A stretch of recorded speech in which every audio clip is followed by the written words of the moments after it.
कल हम लोग बात कर रहे थे आपका सदोष अवरोध सदोष परिरोध, इसकी जो डेफिनेशन थी इस पर बात हुई थी। अब जो विभिन्न स्थितियां हैं उन स्थितियों के मुताबिक अगर आप सदोष परिरोध करेंगे तो आपको दंड कितना दिया जाए, इस विषय पर विचार होगा। और इस संबंध में जो आईपीसी थी पहले की, वहां जो सेक्शन दिए गए थे वो 342 से लेकर के और 348 तक ये सेक्शन थे। वहां भी सदोष अवरोध को दंडित करने के लिए सिर्फ एक ही सेक्शन था और वो था 341, जो अब वर्तमान में कितना हो गया 126 सबसेक्शन 2। इसमें सदोष अवरोध के लिए दंड ये दिया गया है, क्योंकि सदोष अवरोध कोई बहुत गंभीर बात नहीं है, इसलिए सदोष अवरोध के लिए कोई बहुत गंभीर दंड ये यहां प्रावधानित किया गया हो ऐसा नहीं है। क्योंकि सदोष अवरोध की दिशा में आप सिर्फ एक दिशा में जिसमें आपको जाने का अधिकार है और जिधर आप जाना चाहते भी थे उधर जाने से किसी भी साधन का उपयोग करके रोक दिए गए। इसके अलावा आपके शरीर को, आपके मन को, आपकी स्वतंत्रता को अन्य किसी प्रकार का कोई नुकसान हुआ हो ये है ही नहीं। बहुत छोटी सी बात है, लेकिन फिर भी अनाधिकार जिसे कोई हक किसी को किसी दिशा में जाने से रोकने का नहीं, वो अनाधिकार चेष्टा करता है तो उसकी इस चेष्टा के प्रति प्रतीकात्मक दंड तो होना चाहिए, लेकिन वो इतना ज्यादा भी ना हो कि कृत्य के अनुपात में बहुत कठोर दिखाई देने लगे। तो इस दशा के लिए 1 मास का कारावास, 1 महीना बहुत, सिर्फ इतनी सी बात पर कि आपने किसी को उस दिशा में जाने से रोक दिया जिधर वो जाना चाहता था। ठीक है, हमने कल भी कहा कि किस साधन का उपयोग आपने इस रिजल्ट को प्राप्त करने के लिए किया, ये तो महत्व का विषय ही नहीं है। प्रभाव, परिणाम वो क्या हुआ, वो तो यही हुआ कि वो उस दिशा में जाने से रुक गया जिधर वो जाना चाहता था, और ऐसा आपने किया, बाधाकारित किया। और इसे इस तरह न भी कहें बल्कि ऐसे कहें कि वो रुक गया, नहीं रुका। ठीक है, आपने जो कुछ आप कर सकते थे उसे उस दिशा में जाने से रोकने के लिए या उस दिशा में जाना कठिन बनाने के लिए या असंभव बनाने के लिए, ये जोखिम युक्त बनाने के लिए, वो सब कुछ आपने किया। क्योंकि जो कल सदोष अवरोध की परिभाषा देखी थी उसमें कहा था जो कोई किसी व्यक्ति को स्वेच्छा ऐसे बाधा डालता है कि उस व्यक्ति को उस दिशा में जिसमें उस व्यक्ति को जाने का अधिकार है जाने से निवारित कर दे, ऐसे बाधा डालता है और स्वेच्छा बाधा डालता है, वह उस व्यक्ति का सदोष अवरोध करता है, ये कहा जाता है। जो दृष्टांत दिया इसमें जरूरी नहीं है, इससे ये स्पष्ट नहीं हो रहा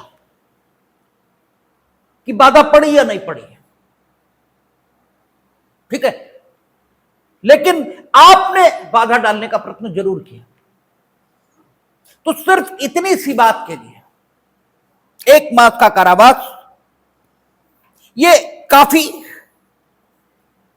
पर्याप्त है, ज्यादा तो नहीं कहेंगे लेकिन बहुत पर्याप्त है। और ये साधारण कारावास है, ये कठोर भी नहीं है, ये दोनों तरह का भी नहीं है। ऐसा नहीं लिखा उसने कि दोनों तरह के कारावास, उसने कहा ऐसी अवधि के साधारण कारावास से जो 1 मास तक का हो सकेगा, या जो जुर्माने से जो 5,000 रुपए तक का हो सकेगा। 1 मास मैक्सिमम, बाकी कोर्ट के डिस्क्रिप्शन पर छोड़ दिया। यानी आपने वाकई बाधा डाली और वो रुक भी गया तो हो सकता है 1 महीना। आपने बाधा डाली लेकिन वो रुका नहीं तो 1 दिन भी हो सकता है। आपने बाधा डाली जिसके कारण उसे क्षति, बाधा या क्षोभ ये कारित हुआ, लेकिन फिर भी वो चला गया तो 2 दिन, 4 दिन, हफ्ता भर ये हो सकता है। यानी दंड के प्रश्न पर आपके द्वारा डाली गई बाधा का क्या परिणाम हुआ और स्वयं आपने बाधा किस तरह डाली, ये सुसंगत हो सकता है, ठीक है ना। एक बाधा आपने डाली, डंडे मारे उसके, एक बाधा डाली, कुत्ता दौड़ा दिया उस पर, एक बाधा डाली कि उसे सिर्फ डराया, और अब परिणाम देखें, कुत्ता दौड़ाया और तेजी से दौड़कर उसी दिशा में भाग गया, ठीक है, तो चला तो उसी दिशा में गया, लेकिन आपने जो किया इसके लिए 1 महीने तक हो सकता है। तो आपके द्वारा बाधा किस साधन से डाली गई और उस बाधा ने संभावित परिणाम, ठीक है, किस सीमा तक उत्पन्न किया, इसके आधार पर यह तय किया जा सकता है कि आपको 1 मास तक का जो साधारण कारावास की अधिकतम सीमा है उसमें से कितना दंड दिया जाए, ठीक है। इससे ज्यादा सदोष अवरोध के लिए दंडित करना ये न्याय संगत नहीं दिखता। लेकिन जब आपने सदोष अवरोध इस ढंग से किया कि एक व्यक्ति एक निश्चित परिसीमा से बाहर जाने से निवारित हुआ है, ठीक है, तब बात थोड़ी गंभीर हुई है। लेकिन अभी भी बात इतनी गंभीर नहीं हो गई है कि मार आजीवन कारावास हो, 10 साल का कारावास हो, इतने कठोर दंड की बात की जाए। अभी भी मामला इतना गंभीर नहीं हुआ, क्योंकि कल हमने कहा था कि परिरोध और कारावास both are distinct and different situation. परिरोध में स्वतंत्रता की हानि है, कारावास में भी है, लेकिन परिरोध में सिर्फ स्वतंत्रता की हानि है, कारावास में सिर्फ स्वतंत्रता की हानि नहीं है, उसके अलावा भी है। आप जिसके द्वारा कारावासित किए गए हैं और आप जिसकी अभिरक्षा में हैं, उन दोनों द्वारा जो जीवनचर्या आपके लिए निर्धारित की जाएगी, आपको उसी ढंग से रहना भी है। अगर वो कहेगा कि इतने घंटे ही आप इस परिसर के अंदर मुक्त रहेंगे, तो परिसर के भीतर भी आप उतने ही घंटे मुक्त रहेंगे। यानी परिसर के भीतर भी आपको बंद रखा जाएगा। ऐसे हम लोगों के आसपास बहुत सारे लोग मिलेंगे जो जेल गए, उनसे आप मालूम करेंगे तो जेल के भीतर भी बैरक बनी है और एक निश्चित समय सारे कैदियों को बैरक में ही बंद होना होगा। यानी जेल के भीतर भी बैरक के भीतर, और बैरक से पूरे जेल में या एक दूसरी बैरक में जाने की स्वतंत्रता उन्हें सिर्फ कुछ घंटों के लिए मिलती है, ठीक है, निश्चित जीवनचर्या है। तो कारावास सिर्फ स्वतंत्रता की हानि नहीं है, तो परिरोध सिर्फ स्वतंत्रता की हानि है। तो सिर्फ स्वतंत्रता की हानि, नो डाउट फ्रीडम फाइट हुई है, इसमें कोई दो मत नहीं। लेकिन स्वतंत्रता की हानि है कुछ समय के लिए, क्योंकि अगर स्वतंत्रता की हानि हुई है, आपने परिरुद्ध रखा है, तो आपके जो नियर एंड डियर हैं, कानून में उन्हें बहुत सारे उपाय उपलब्ध हैं, और वे जिसने निरुद्ध रखा है उसके खिलाफ कार्रवाई कर सकते हैं और अंततः आपको मुक्त कराया जा सकता है। तो उसने अगर सिर्फ निरुद्ध रखा, उसने उपाधि भी कारित की निरुद्ध रख के, उसने निरुद्ध रख के कुछ और भी किया, तब तो बात अलग हो जाएगी। लेकिन सिर्फ निरुद्ध रखने के लिए बहुत ज्यादा सजा जो नहीं मिलनी चाहिए, सिर्फ निरुद्ध रखने के लिए, या निरोध की अवधि ये बढ़े। जैसे आप देखेंगे कि पहले क्या था, पिछली आईपीसी में 341 में सदोष अवरोध के लिए सजा, 342 में सदोष परिरोध के लिए सजा, और 343 कहती थी 3 या अधिक दिनों के लिए, 3 या अधिक दिन। इनके लिए अगर आपने किसी को सदोष परिरोध में रख दिया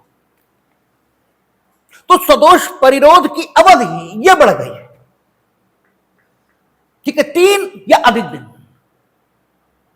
अब 3 से कम दिन अगर सदोष परिरोध है, इसका मतलब यह हुआ कि पहले यह मसला कहां था, 342 में, ठीक है ना, क्योंकि 339 सदोष अवरोध को डिफाइन करती थी, 340 सदोष परिरोध को डिफाइन करती थी, और 341 जो वर्तमान में 126 सबसेक्शन 2 है, यानी सदोष अवरोध के लिए दंड देती थी। अब 341 और 343 के बीच में 342 जो सदोष परिरोध के लिए दंड दे रही है, ठीक है, और उसके बाद 343 जो कहती 3 या अधिक दिन। इसका मतलब यह हुआ कि अगर सदोष परिरोध की अवधि 3 दिन से कम है तो मसला पहले कहां था, 343 से पूर्व यानी 342 में आता,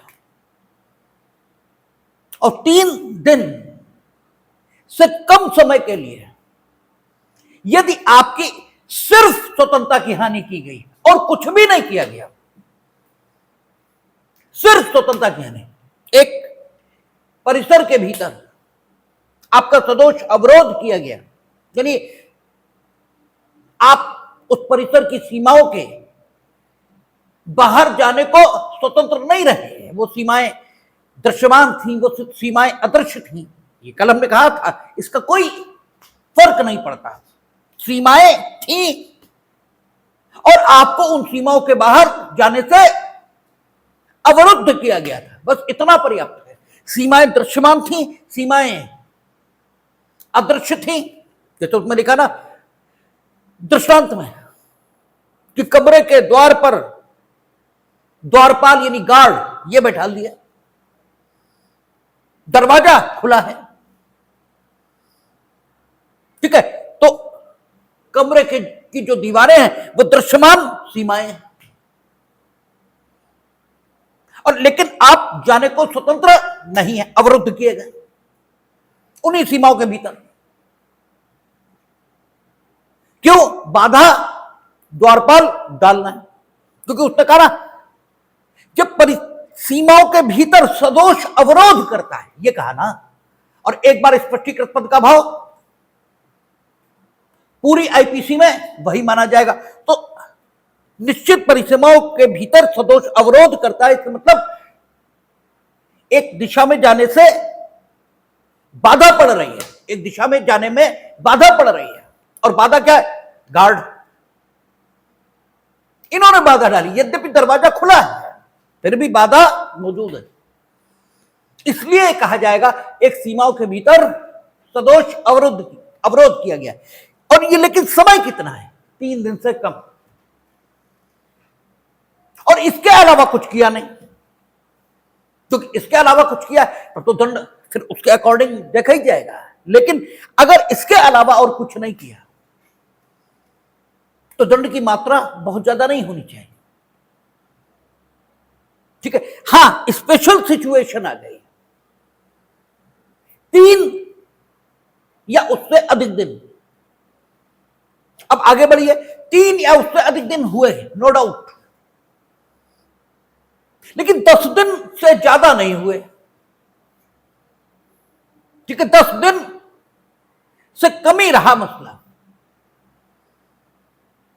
तो नो डाउट आपके कृत्य की गंभीरता बढ़ी है, आपकी दोषिता की मात्रा यह भी बढ़ी है। लेकिन अभी दोषिता की मात्रा इतनी नहीं पहुंची है कि मृत्युदंड, आजीवन कारावास, 10 साल का कारावास, क्यों स्वतंत्रता के अलावा किसी अन्य चीज की हानि हुई नहीं है, कुछ नहीं हुआ। ठीक है, अब 10 या अधिक दिन, जो पहले कितने में था 344, अब उसके आगे चाहे 1 दिन हुआ, चाहे भले ही 1 क्षण हुआ, 1 घंटा हुआ, लेकिन जिसे परिरुद्ध किया गया, ठीक है, परिरुद्ध कैसे किया, सदोष। और कल भी हमने चर्चा की थी कि अगर सदोष परिरोध नहीं है, यानी विधि के द्वारा निर्देशित परिरोध है या विधि द्वारा प्राधिकृत परिरोध है, तब तो वो गिरफ्तारी कही जाती है, तब तो वो गिरफ्तारी है, क्योंकि वहां लिखा है, ठीक है, सीआरपीसी ने, कि आप जब किसी को गिरफ्तार करेंगे तो क्या करेंगे, उसके शरीर को छुएंगे, और न सिर्फ छुएंगे बल्कि परिरुद्ध ये भी करेंगे। लेकिन चूंकि सीआरपीसी कानून है, अब वही चीज बीएनएसएस में, और वो कानून का निर्देश है, और कानून का प्राधिकार भी गिरफ्तार करने वाले व्यक्ति को प्राप्त हो रहा कहां, सेक्शन 35 या पूर्व की धारा 41, बिना वारंट। ठीक है ना, प्राइवेट व्यक्ति, मजिस्ट्रेट अथॉरिटी वहां प्राप्त हो रही है, निर्देश और सारी चीजें सेक्शन 46 वहां मिल रही। ठीक है, तो इस परिरोध को हम क्या कहेंगे, गिरफ्तारी है। लेकिन कानून द्वारा प्राधिकृत तो था नहीं, तो अगर 1 दिन भी हुआ, 1 दिन भी हुआ, तो आपको मालूम है कि अगर विधि द्वारा प्राधिकृत गिरफ्तारी नहीं है, ठीक है, तो स्थिति क्या बनेगी, हैबियस कॉर्पस ये लाई करेगी। हैबियस कॉर्पस बंदी प्रत्यक्षीकरण की याचिका ये जारी कराई जा सकती है, और ये अनुच्छेद 21 26 जनवरी 1950 को आया, लेकिन आईपीसी 1860 में बनी, और 345 में यह हमेशा से लिखा था। ठीक है, तो ऐसा नहीं है कि हैबियस कॉर्पस आज ही इनलीगल डिटेंशन पर जारी कराई जा सकती, ये पहले भी था, क्योंकि वैसे भी ये रिटें इंग्लिश रिटें कहलाती हैं। ठीक है ना, और अब तो हम लोग अनुच्छेद 32 पर जाएंगे, क्योंकि 31 लगभग अब खत्म होने को है, तो हम लोग देखेंगे कि रिटें सिर्फ 5 ही प्रकार की नहीं है जो फंडामेंटल राइट के वायलेशन पर जारी होंगी, तो जब आएगा तब आएगा। लेकिन हां, ये 5 प्रकार की रिटें इंग्लिश ज्यूरिस्प्रूडेंस का हिस्सा है, और अंग्रेज जो इंग्लिश कोर्ट्स थे उनके द्वारा ये जारी की जाती रही हैं, उन स्थितियों में, जिन स्थितियों में हमारे यहां भी ये जारी किया जाना बताया गया है। तो ये आज से शुरू हुआ ऐसा तो है नहीं, ये पूर्व से है, इसीलिए 1860 में आईपीसी बनी। लेकिन 345 ये आज जोड़ दिया गया हो 26 जनवरी 1950 के बाद, ऐसा नहीं हुआ। और 345 क्या कहता था कि अगर आपने इलीगली किसी को परिरोध में रखा और उसकी मुक्ति के लिए बंदी प्रत्यक्षीकरण की याचिका जो स्वीकार हो गई और रिट जारी हो गई। रिट का मतलब एक न्यायालय का विशेष आदेश जो विशेष प्रक्रिया और विशेष प्रकार से व्यक्त किया जाता है, ठीक है ना। विशेष प्रक्रिया, विशेष प्रकार, विशेष उद्देश्य, ठीक है ना। जैसे न्यायालय के एक आदेश को हम व्यादेश ये कहते हैं। अंग्रेजी में आदेश की अंग्रेजी क्या है? ऑर्डर। और व्यादेश की अंग्रेजी क्या है? इंजंक्शन, ठीक है ना। आदेश न्यायालय विभिन्न कानूनों में देता है, ठीक है, विभिन्न कानून है और विभिन्न उद्देश्यों से देता है और विभिन्न प्रकार के देता है। अंतर्वर्ती हैं, अंतिम हैं, अंतरिम हैं, ठीक है। आदेशों के अपने प्रकार हैं। लेकिन व्यादेश ये इनके दो ही प्रकार हैं, इनके दो ही प्रकार हैं, अस्थाई और स्थाई। इनका अन्य कोई प्रकार है ही नहीं। और ये प्रकृति से भी दो ही प्रकार के हैं, आज्ञापक यानी मैंडेटरी और प्रोबिटरी यानी निषेधात्मक, ठीक है ना। और समय के दृष्टिकोण से भी ये दो ही हैं, अस्थाई और स्थाई, ठीक है ना। और ये जारी कहां होंगे? ये जारी होते हैं ये सारे, ठीक है, स्पेसिफिक रिलीफ एक्ट। और किन उद्देश्यों के लिए जारी होंगे? तो उन उद्देश्यों का वर्णन ये सारे। और सीपीसी की अगर अस्थायी प्रकृति का व्यादेश है तो वो किन उद्देश्यों के लिए जारी हो सकता है? तो आदेश 39 नियम 1 व 2, ठीक है, उसमें बताया गया किन उद्देश्यों के लिए जारी होंगे, ठीक है ना। तो आदेश, व्यादेश ये अलग अलग बातें हो गई। और व्यादेश अंततः क्या है? न्यायालय का आदेश। लेकिन उसे व्यादेश क्यों कह रहे हैं? उसे व्यादेश क्यों कह रहे हैं? इसलिए क्योंकि वो निश्चित प्रक्रिया से जारी होगा, सेटल्ड प्रोसीजर है, उससे ही जारी होगा, निश्चित उद्देश्यों के लिए जारी होगा, सेटल्ड उद्देश्य है उन्हीं के लिए जारी होगा। उसके निश्चित प्रकार हैं, वो दो ही प्रकार का है, ठीक है, उनके लिए। तो न्यायालय का अंततः तो आदेश ही होता है, चाहे वो रिट हो, चाहे वो इंजंक्शन हो, चाहे वो इंटरिम ऑर्डर हो, चाहे फाइनल ऑर्डर हो।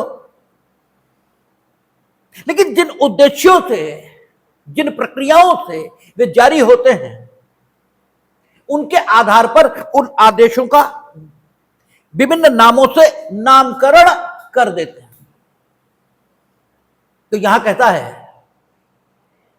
कि बंदी प्रत्यक्षीकरण की रिट जारी हो गई, यानी न्यायालय का विशेष प्रक्रिया से विशेष उद्देश्य अर्थात इलीगल डिटेंशन से मुक्त कराने वाला आदेश, ठीक है, निश्चित न्यायालय के द्वारा जारी कर दिया गया है। और उसके बाद भी आपने व्यक्ति को स्वतंत्र नहीं किया, ठीक है। अब आपका जो साहस है ये दुस्साहस बन गया। यद्यपि दुस्साहस तो उसी क्षण था जब आपने बिना किसी प्राधिकार के किसी की स्वतंत्रता का हनन कर दिया, लेकिन अब ये दुस्साहस ठीक है, मात्रा के, ठीक है, दृष्टिकोण से इतना ज्यादा बढ़ा है कि अब आपकी दोषिता में वृद्धि मानी जानी चाहिए। इसलिए यह स्थिति और गंभीर हुई, तो और भी गंभीर दंड की व्यवस्था सेक्शन 345 में की गई थी।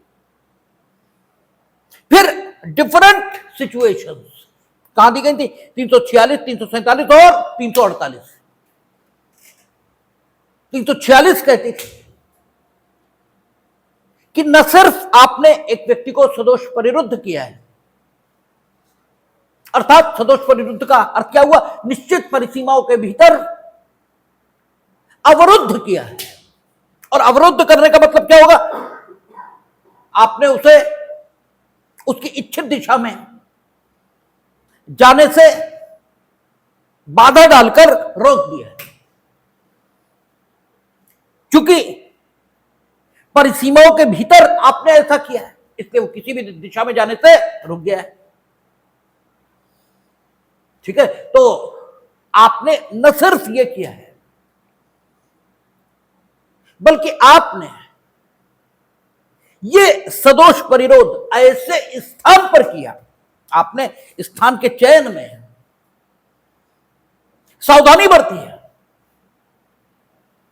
और स्थान के चयन में सावधानी बरतते हुए आपने ऐसे स्थान पर व्यक्ति को सदोष परिरुद्ध किया कि जो उससे हितबद्ध व्यक्ति है,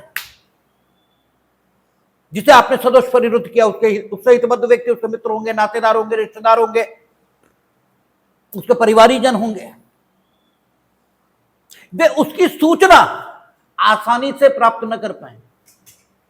छुपाकर आपने गुप्त स्थान में उसका सदोष परिरोध ये किया। या फिर लोक सेवक, पब्लिक सर्वेंट उसकी सूचना न पा पाए, तो अब ये जो एडिशनल कृत्य आपने किया है, ठीक है, इस कृत्य के करने के कारण आपकी जो दोषिता है, आपकी जो कल्पेबिलिटी है, वो डिफरेंट नेचर की हो गई उस व्यक्ति की अपेक्षा जिसने सिर्फ सदोष परिरोध किया। तो आपकी कल्पेबिलिटी का ये जो डिफरेंस है, इसको दंड देते समय ध्यान में रखा जाना चाहिए। और उसी के कारण से सेपरेट सेक्शन पहले आता था 346, जिसमें आपको इस दशा के लिए दंडित किया जाता था, और 347 उन दशाओं में सदोष परिरोध के लिए दंड की व्यवस्था करता था जिन दशाओं में उपहति कारित करने पर 327 पूर्व में, ठीक है, दंड की व्यवस्था करती थी। पूर्व में जो 327 थी, जो वर्तमान में कितनी हो गई? 119। सबसेक्शन 1 वो जिस सिचुएशन में उपहति कारित करने के लिए दंड की व्यवस्था करती थी, उसी सिचुएशन में सदोष परिरोध करने के लिए 347 दंड की व्यवस्था करती। वो क्या है? संपत्ति उद्दापित करने के लिए या किसी व्यक्ति को अवैध कार्य इसे करने को विवश करने के लिए। वहां उपहति कारित करना था, यहां सदोष परिरोध करना है। यहां डिफरेंट उद्देश्य अब आ गया। आप क्या करना चाहते हैं? सदोष परिरोध तो आपने किया ही है, लेकिन इस सदोष परिरोध का एक निश्चित उद्देश्य भी है, और वो उद्देश्य क्या है? संपत्ति उद्दापित करना। उद्दापन ये आपको 327 के समय बताया गया, विस्तार से नहीं बताया गया। विस्तार से तो तभी बताएंगे जब 308 बताएंगे, वहीं एग्जॉर्शन बताए। आपने सदोष परिरोध इस आशय से किया, उद्दापन हुआ नहीं हुआ इससे मतलब नहीं, आपका आशय संपत्ति को उद्दापित करना था। संपत्ति उद्दापित हुई नहीं हुई इससे लेना देना नहीं। उद्दापित हो भी जाएगी तब तो लूट ये भी बन सकता है, क्योंकि वहां कहे जब हम लोग लूट देखेंगे एग्जॉर्शन से लूट, ठीक है, तो क्या कहेगा? जब आप तत्काल मृत्यु, तत्काल उपाधि, तत्काल सदोष अवरोध, और परिरोध में सदोष अवरोध होगा, ठीक है ना, तब तो ये लूट भी बन सकता है। अगर तत्काल आपने किया और तत्काल उसमें संपत्ति उद्यापित आपने कर भी ली, यानी मिल भी गई संपत्ति आपको, तब तो ये लूट भी बन सकती है, और आगे मसला डकैती वकैती वहां भी पहुंच सकता है। लेकिन फिलहाल अगर कुछ भी नहीं हुआ, आपका इंटेंशन इतना था, जो आपका आशय था वो ये था कि हम संपत्ति उद्यापित करेंगे या अवैध कार्य करने को विवश करेंगे इस व्यक्ति को या इससे हितबद्ध किसी अन्य व्यक्ति को। तो इसके लिए 327 या वर्तमान में 119 ये कहती थी कि आपको अमुक दंड, शायद 10 साल था, 10 साल तक की सजा मिल सकती, और यहां डिफरेंट एक्ट यानी सदोष परिरोध आपने इन्हीं उद्देश्यों से किया है, तो यहां भी डिफरेंट दंड की व्यवस्था की जाएगी। और उसके बाद पूर्व में 348 थी,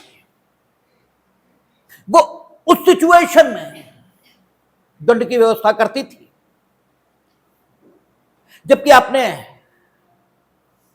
उस सिचुएशन, ठीक है, यानी जो 330 और 331 जिन सिचुएशंस में उपाधि और घोर उपाधि कारित करने की दशा में, और वर्तमान में 120 हो गया, उपाधि और घोर उपाधि कारित किए जाने के लिए दंड की व्यवस्था करती थी, वो अब वो पहले आईपीसी में 348 और वर्तमान में ये आपका आएगा 127।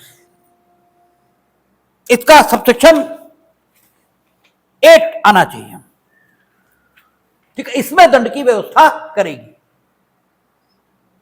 तो ये विभिन्न सिचुएशंस हैं जो पहले इन सेक्शंस में दंड की व्यवस्था करती थी,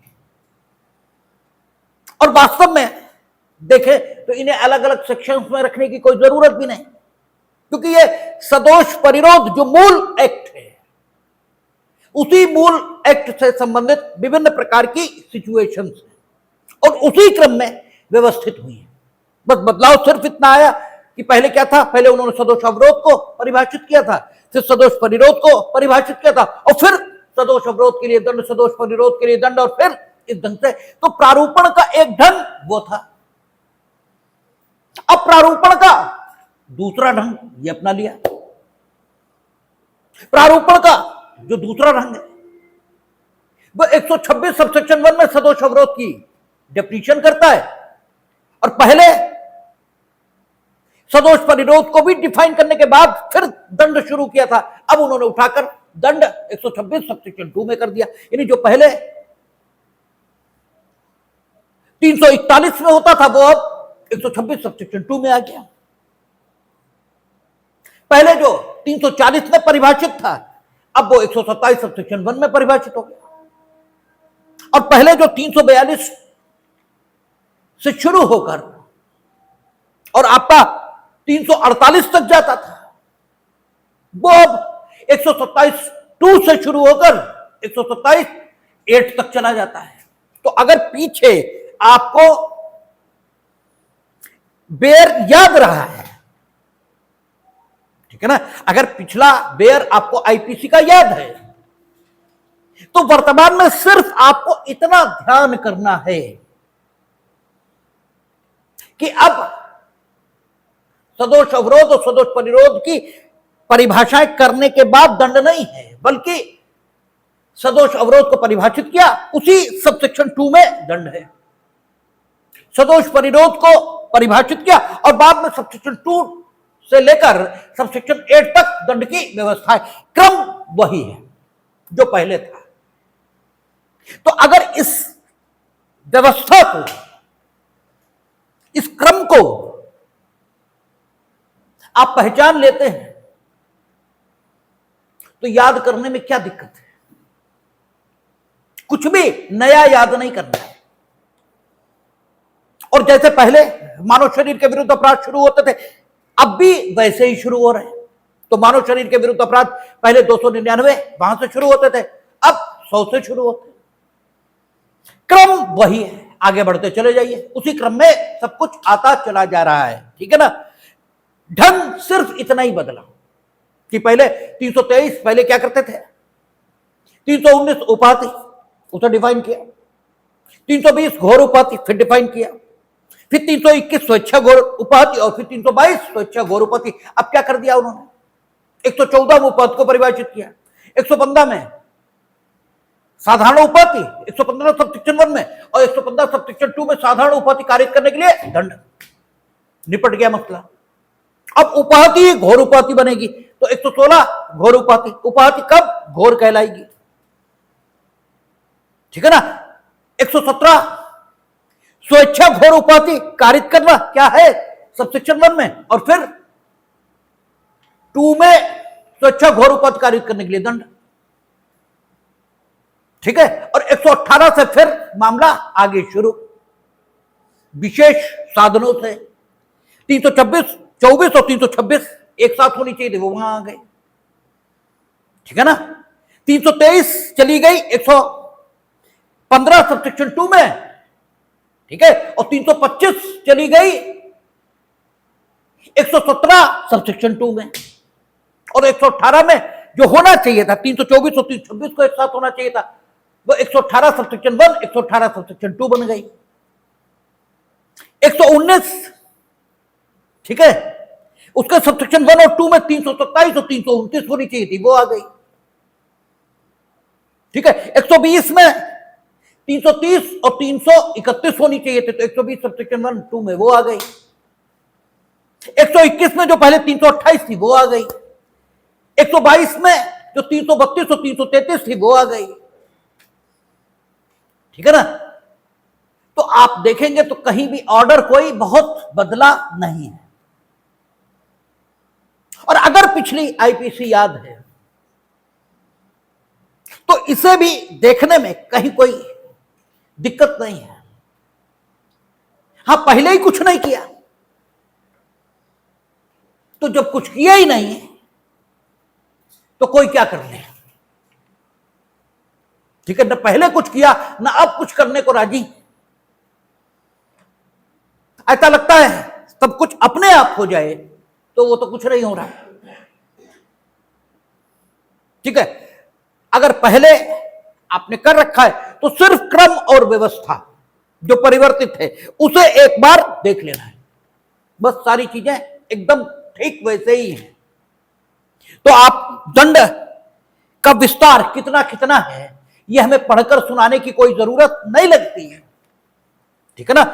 दंड का विस्तार कितना कितना है तो ये तो आप देख ही सकते हैं।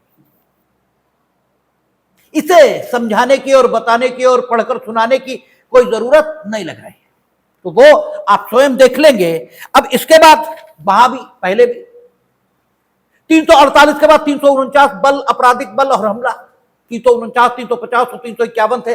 अब चूंकि 127 सबसेक्शन 8 तक ये खत्म हो रहा है, यानी 127 में सबसेक्शन 8 बना दिए, तो सबसेक्शन 8 तक 127 का ही विस्तार मानेंगे। ठीक है। तो नया जो कुछ होगा वो 128 इसी से शुरू होगा। और बल, आपराधिक बल और हमला ये हम लोग पीछे देख चुके हैं जब स्त्रियों के विरुद्ध अपराध की बात चल रही थी और धारा 71 72 ये आए थे। तो वो धाराएं वर्तमान में जो ठीक है आपका बीएनएस है उसकी वही धारा है जो पूर्व की आईपीसी में 354 354 ए बी सी डी ये सब कहलाती थी।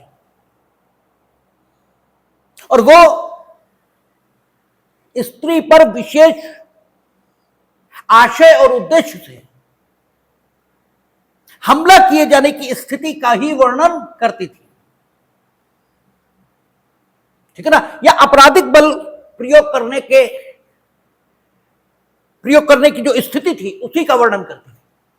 इसलिए वहां पर 71 को समझाने के लिए बल, आपराधिक बल और हमला, इसे समझना पड़ा था। और उस समय ये सारी डेफिनेशंस बताई गई थी। तो केवल रिफ्रेश करने के पॉइंट ऑफ व्यू से बल की डेफिनेशन हम लोगों ने देखी थी। उसमें कहा था कि जब क्या करते हैं आप, किसी व्यक्ति में गति परिवर्तन या गतिहीनता, इसे कारित करते हैं किसी भी व्यक्ति में। और व्यक्ति का मतलब स्त्री पुरुष सब है। किसी व्यक्ति में आपने गति पैदा की, गति परिवर्तन किया, गतिहीनता की। और गति का मतलब गति होता है। एक तो सबसे बड़ी दिक्कत यह है कि आपने शब्द को अपने हिसाब से समझ रखा है। अपने हिसाब से मतलब अपने दृष्टिकोण से समझ रखा है। आपके दृष्टिकोण में शब्द का जो अर्थ है, आपके हिसाब से सिर्फ वही शब्द का अर्थ है, उसके अलावा ही नहीं।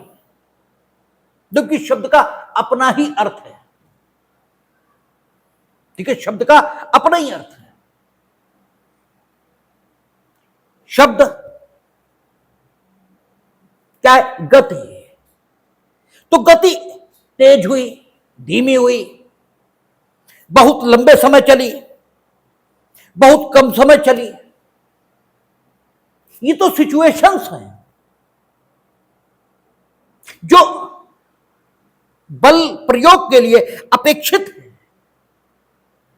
वो तो सिर्फ गति, यह अपेक्षित है। जब आप किसी में गति पैदा करते हैं, कितने समय वो गति रही, कितनी तीव्रता थी उस गति में, उस गति का परिणाम क्या हुआ, ये सब तो मतलब ही नहीं है। आप गति तभी मानते हैं जब बहुत तेज हो और बहुत लंबे समय रहे। आप गति दौड़ने भागने के अलावा मानने को ही तैयार नहीं है। जबकि गति का अर्थ सिर्फ इतना ही हुआ कि जिस स्थान पर आप हैं, उस स्थान पर आपको रहने नहीं दिया गया किसी बाह्य कारण के प्रभाव से। और वो कारण जिसने उत्पन्न किया, जिसने आपको अपने स्थान पर रहने नहीं दिया, उस कारण को ही बल कहा जाता है।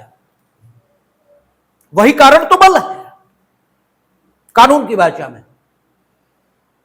और वो जिसने उस कारण को उत्पन्न किया, वो बल का प्रयोग करने वाला, ये कहा जाता है। हमने आपको धक्का दे दिया, तो धक्का लगते ही आप अपने स्थान पर नहीं रहे, आप में गति हो गई। और आप में गति हुई, ये तब भी कहा जाएगा जब हाथ अपनी जगह नहीं रहा, जब पैर अपनी जगह नहीं रहा, जब सिर घूम गया। आप ही घूमे, क्योंकि आप फैकल्टीज में नहीं बटे हैं। ठीक है ना, आप फैकल्टीज में नहीं बटे। ऐसा नहीं है कि आपकी टांग घूमेगी तो ही आप घूमे, आपका मुंह घूमेगा तो ही आप घूमे, ऐसा कुछ नहीं कहा जा सकता। आप संपूर्णता के साथ। इसीलिए उन्होंने कहा महिला की चुन्नी खींच ली। ठीक है, तो बल प्रयोग आपराधिक बल का माना गया, माना जाएगा।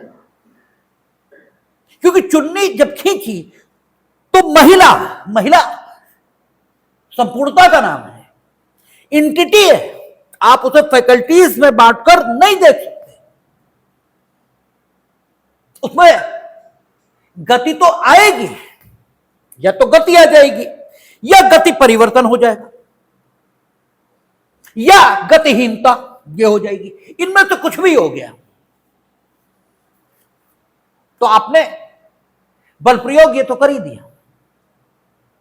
बल प्रयोग का एक तरीका यह है कि गति परिवर्तन या गतिहीनता।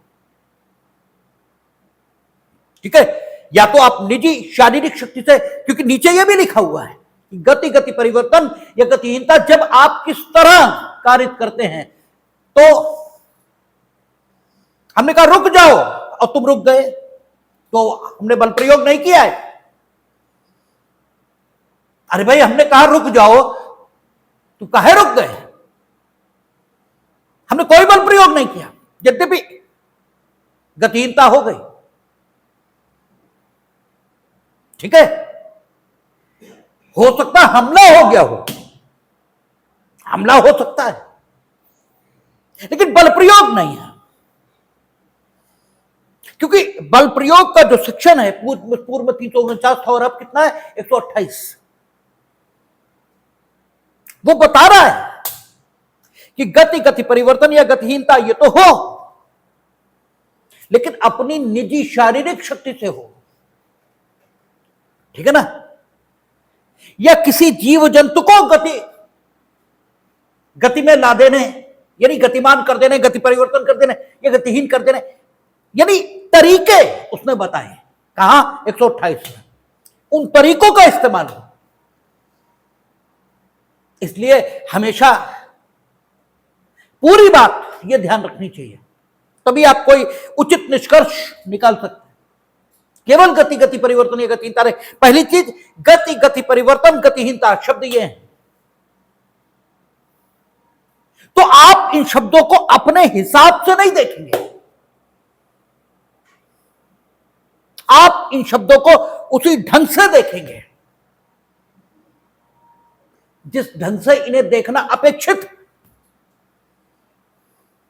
ठीक है, गति मीनिंग देयर बाय गति, वो कितने देर रही, कितनी तीव्रता की थी, उसने क्या परिणाम पैदा किया, all these things are immaterial. गति हुई, गति परिवर्तन हुआ, गतिहीनता हुई, बात खत्म है। अब अगले प्रश्न पर विचार करिए, how it has been occurred. ठीक है, अब आप जानना चाहते हैं बल प्रयोग हुआ या नहीं, तो फिर ये देखिए how it has been occurred, कैसे हुआ ये। आपने क्या निजी शारीरिक शक्ति से ऐसा किया? आपने, यानी जिसके ऊपर बल प्रयोग करने का आरोप, क्या उसने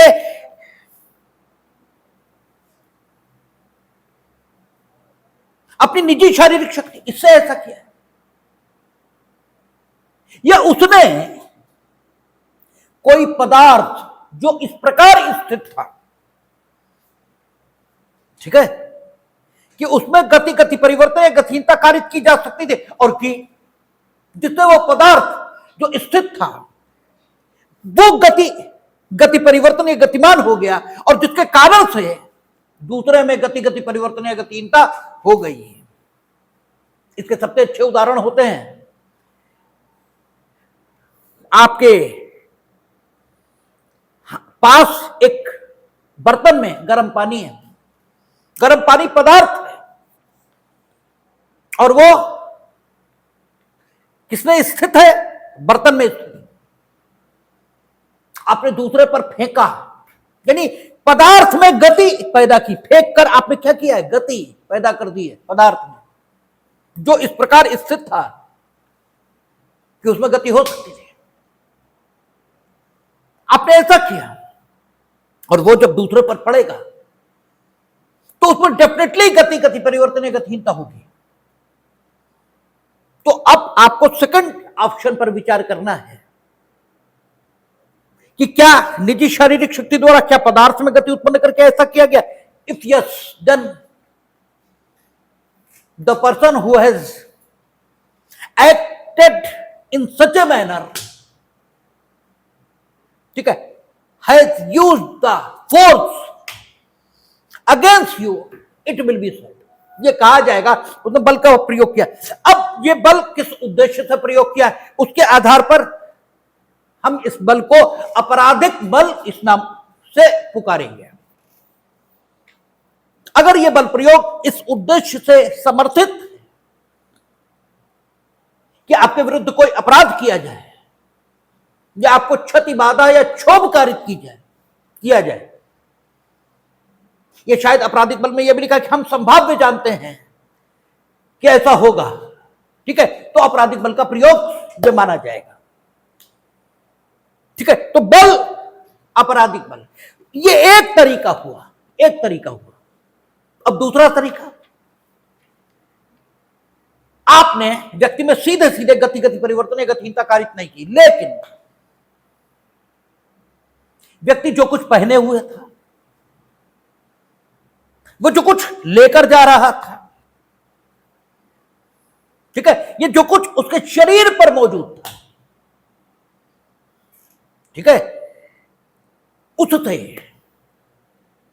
किसी चीज का संस्पर्श कराया, किसी चीज का संस्पर्श कराया, और संस्पर्श कराने के तरीके वही तीन, अपनी शारीरिक शक्ति से, ये वो चीज जिसे पदार्थ की श्रेणी में भी माना जाएगा, ठीक है ना भाई, चीज तो पदार्थ की श्रेणी में भी आ जाएगी, उसे इस प्रकार गतिमान कर दिया कि वो उस व्यक्ति के शरीर से छुई और उसकी संवेदन शक्ति पर प्रभाव आया, और संवेदन शक्ति पर प्रभाव के कारण उसमें गति परिवर्तन या गतिहीनता ये हो गई, ठीक है ना। तब भी आपने, और तीसरा तरीका वो जानवर, आपने गति परिवर्तन या गतिहीन कर दिए, जिसके कारण से कुत्ता आपने दौड़ा दिया, अब दूसरा में गति आई जाएगी। वो बैलगाड़ी पर बैठा था, आपने एक चाबुक मार दिया, बैल दौड़ पड़ेंगे,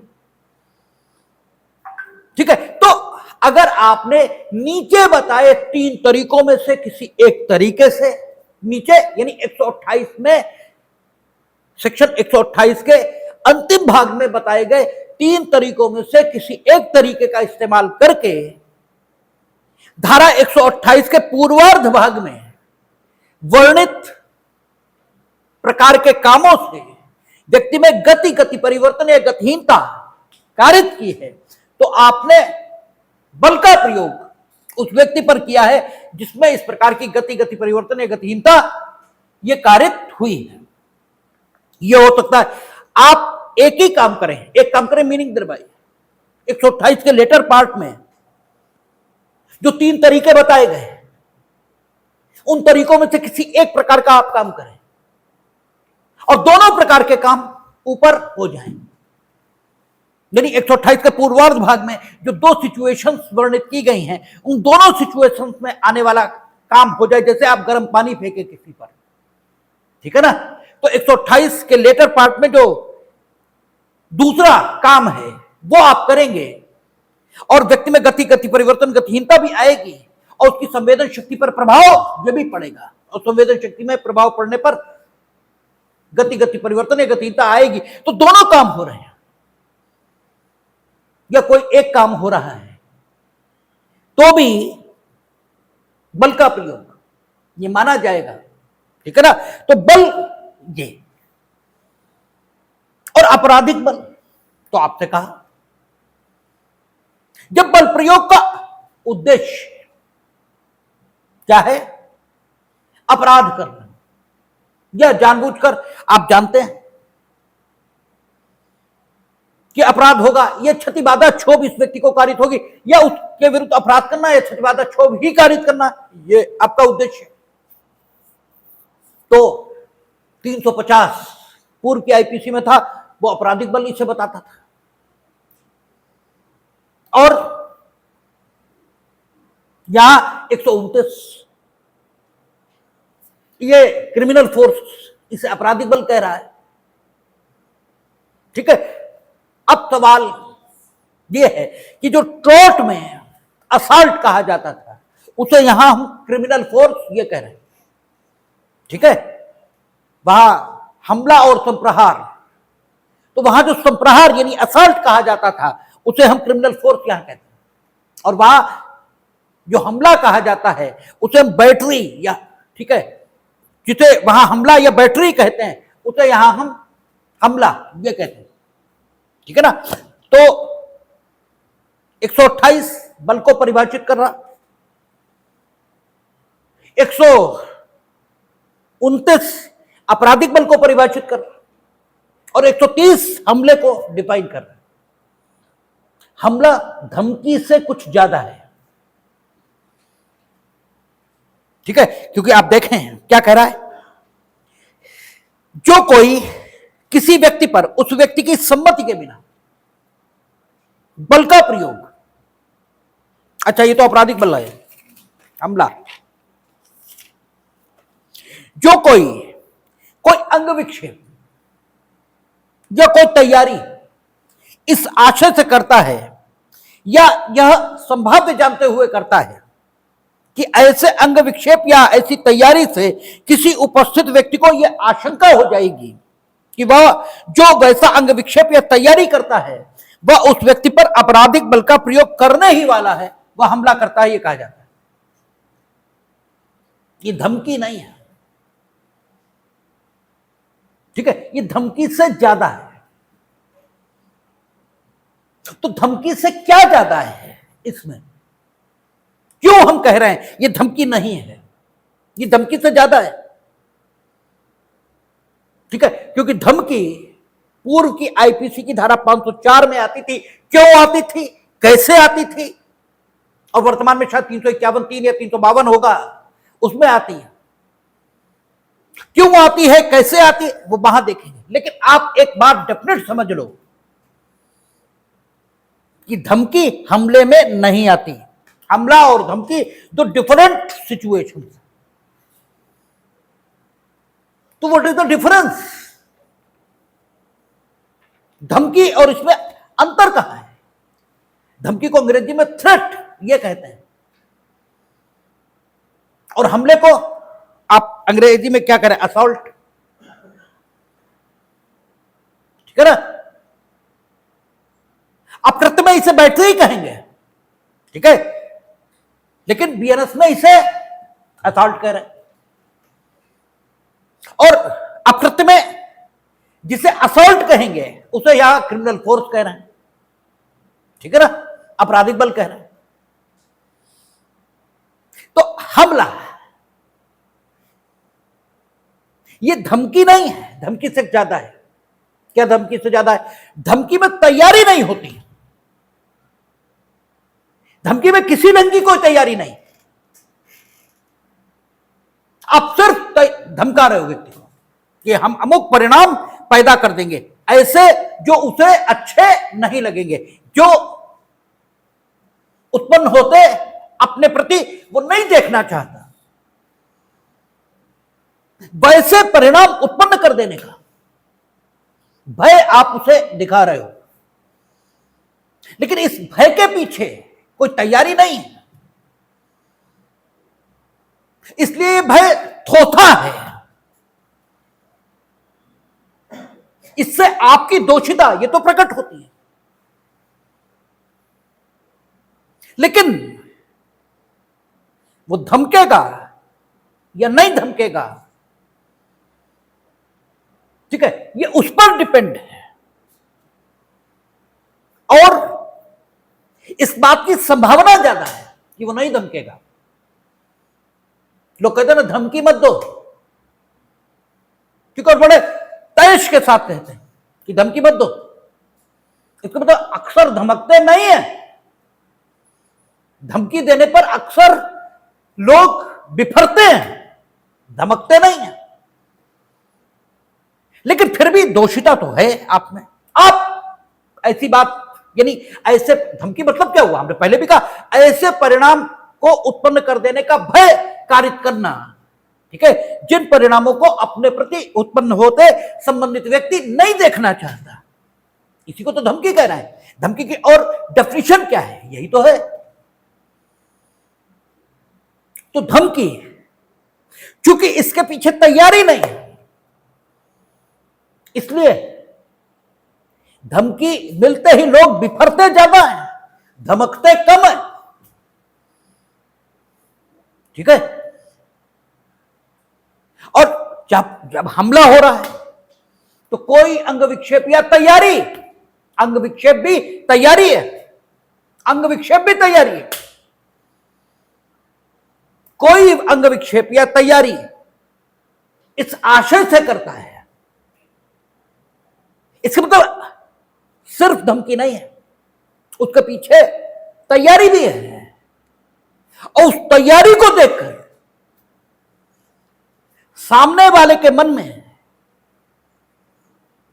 इस जोखिम की आशंका ये पैदा हो गई है, उसके मन में आशंका पैदा हो गई कि आप उस पर आपराधिक बल का प्रयोग करने वाले हो। तो ये मियर, ठीक है, जो सस्पिशन है, जो केवल आशंका है, इससे कुछ ज्यादा है, क्योंकि इसके साथ तैयारी है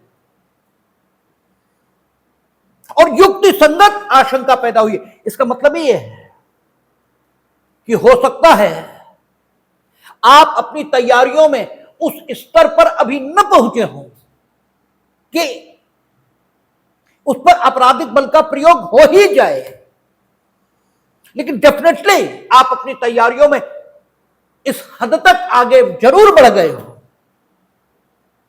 कि उसके मन में आशंका पैदा होने लगी है इस जोखिम की कि अब आपराधिक बल का प्रयोग हो ही जाएगा। तो धमकी और हमले, इसके बीच जो अंतर आ रहा है वो तैयारियों का आ रहा है। धमकी के साथ तैयारी नहीं है, हमले के साथ तैयारी है, ठीक है ना। यद्यपि आपराधिक बल का प्रयोग नहीं हुआ है, वो होगा तब तो उपहति, घोर उपहति या कुछ और भी हो सकता है। यहीं पर आपको रोक लिया गया, आपने अंग विक्षेप या तैयारी की, उसके मन में युक्ति संगत आशंका पैदा हुई और आप रोक लिए गए। अगर सिर्फ हमला है तो यहीं पर रोक लिए जाएंगे आप। अगर सिर्फ हमला है, उसके आगे कुछ है ही नहीं, तो आप यहीं पर रुक जाएंगे। लेकिन फिर भी आपको दंडित करना जरूरी है, क्योंकि आपने न सिर्फ धमकी दी बल्कि तैयारियों के साथ, और वो भी तैयारियां इस लेवल की कि उसके मन में इस जोखिम की आशंका पैदा हो गई है कि आप उस पर आपराधिक बल का प्रयोग करने वाले हैं। तो हमने आपको हमला बल, आपराधिक बल, इसको रिफ्रेश कराया। अब हमला ये जब विभिन्न सिचुएशंस में किया जाएगा तो सिचुएशंस की गंभीरता के मुताबिक आपके दंड में फर्क आता जाएगा। और हमला अगर स्त्री के प्रति किया गया है विशेष आशयों से, तो हम लोग पीछे पड़ चुके हैं। यानी पिछली आईपीसी में जो 354, 354A, 354B, 354C, 354D था, वो अब नहीं हम लोग देखेंगे। शेष जो 352 था, 353 था, 355 था, 356 था, 357 था और 358 था, वो अब यहां पर देखा जाएगा, ठीक है ना। वो विभिन्न सिचुएशंस में हम लोग की स्थिति है और वो हम लोग देखेंगे। उसके बाद व्यापरण और अपहरण आएगा, देखेंगे बात।